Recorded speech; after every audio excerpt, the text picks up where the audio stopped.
The tragic death of two fashion icons. How Kate Spade's suicide bears a sad similarity to the 2014 death of designer Lauren Scott.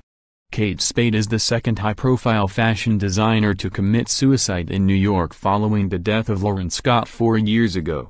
The 55-year-old's death on Tuesday at her luxurious Manhattan apartment bears a tragic and haunting similarity to Lauren's 2014 suicide.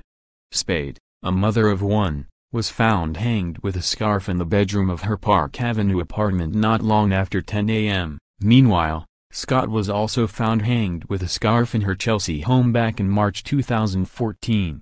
Scott, who was the longtime girlfriend of Mick Jagger, was 49 when she died. But unlike her fellow designer, Scott did not leave a suicide note. Scott, who designed clothes worn by the likes of Madonna, had suffered depression prior to her death. She was found by her assistant.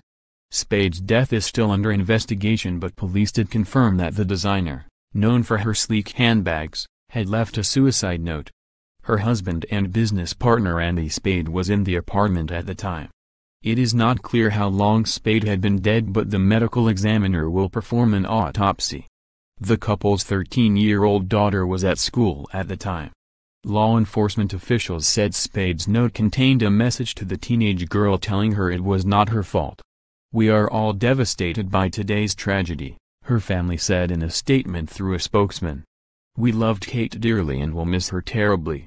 We would ask that our privacy be respected as we grieve during this very difficult time." Kate rose to fame with the namesake fashion line she started in 1993 with her husband before they sold the company in 2007 so she could focus on raising their daughter Frances.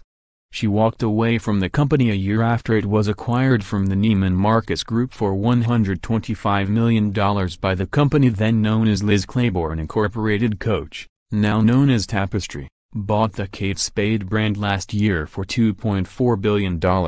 Seeking to broaden its appeal.